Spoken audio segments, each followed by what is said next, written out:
to 2005. I always said I practice moral diplomacy. During the more than 25 years of his pontificate, John Paul II dramatically raised the profile of the papacy on the international level and played a key role on many fronts, such as helping to bring down communism in Eastern Europe. Throughout his extensive travels, he was a vigorous global voice. Benedict has continued that advocacy, which experts say reflects foundational Catholic beliefs. But times have changed since John Paul became Pope. We don't have the Soviet Union anymore. What we have is the problems in the Middle East, which is where Pope Benedict has been directing his attention. The personalities have also changed. Whereas John Paul, if you look at the entire pontificate, was very much outwardly oriented toward the church and the world. But Benedict again generated controversy in the Islamic world on the Saturday before Easter, when he baptized a prominent Muslim journalist at a service in St. Peter's Basilica.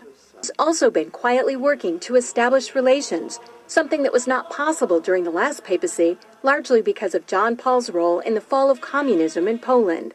The Chinese obviously didn't want John Paul II running around China doing the same thing. Most of the time, in places around the world, Vatican diplomats work outside the spotlight, where experts say they often have an advantage. Some question how much government leaders of today truly listen to what the Pope has to say. And that, observers say, is a moral authority that can't be measured by economic strength or military divisions. A moral authority Benedict hopes to draw upon when meeting with U.S. officials and speaking before the United Nations.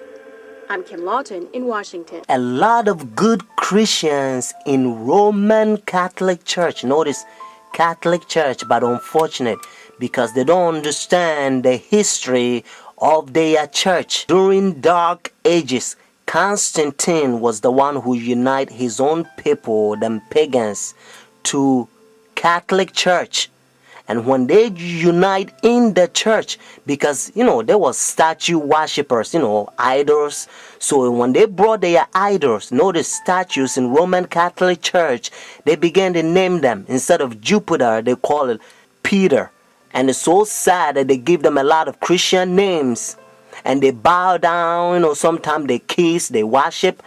But to change the name, that doesn't mean the idol is changed. Friends, so when they take leadership in the church during Dark Ages, they change rules in the church and they come up with a lot of traditions because they can't go by Bible rules. Because like I said, there was pagans. According to Ten Commandments, you don't have to bow down images and statues. If you look Roman Catholic Church, the 10 commandment, the second commandment that talks about images, they removed that.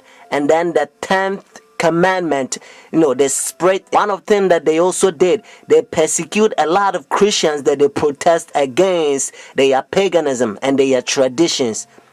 Protestants, Sunday churches, they persecute them, a lot of them. So that's why their forefathers, they ran from persecution and they came to United States and they find free land. So now we're going to go to Revelation chapter 13 and you're going to learn a beautiful Bible prophecy. Revelation chapter 13 has two beasts. Notice the first beast is Roman Catholic Church and then the second beast is United States. Verse 11 and 18 they unite with Roman Catholic Church.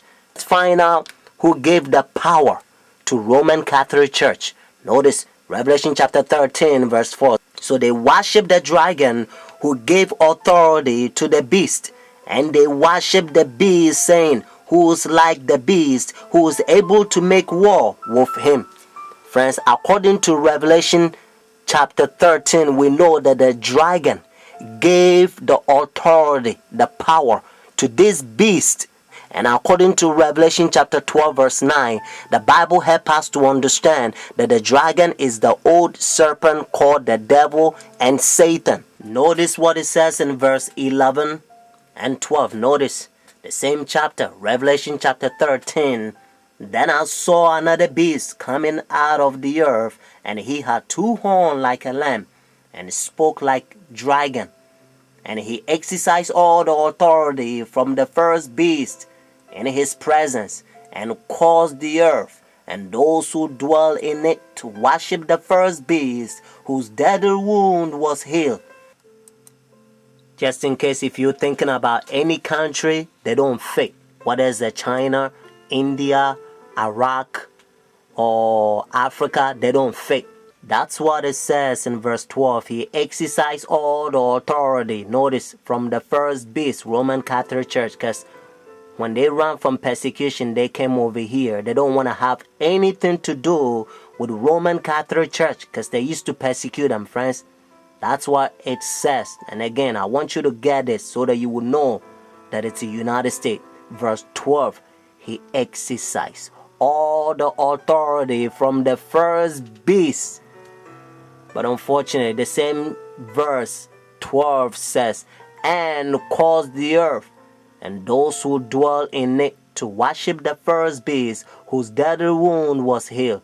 So United States is going to cause the whole world to worship Roman Catholic Church.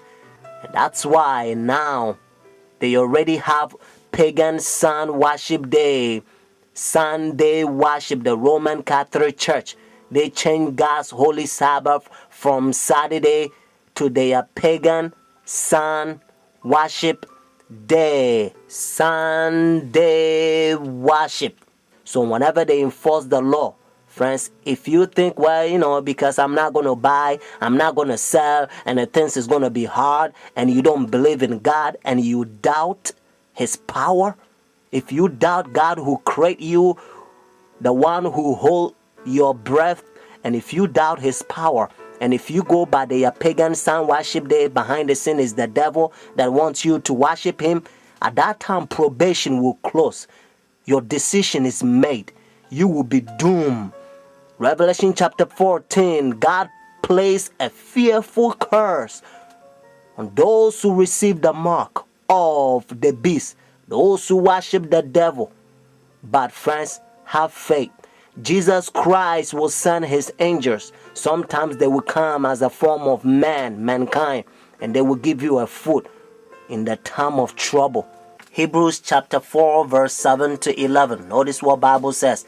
And again he designated a certain day, saying in the David today, after such a long time as it has been said, today, if you will hear his voice, do not harden your heart.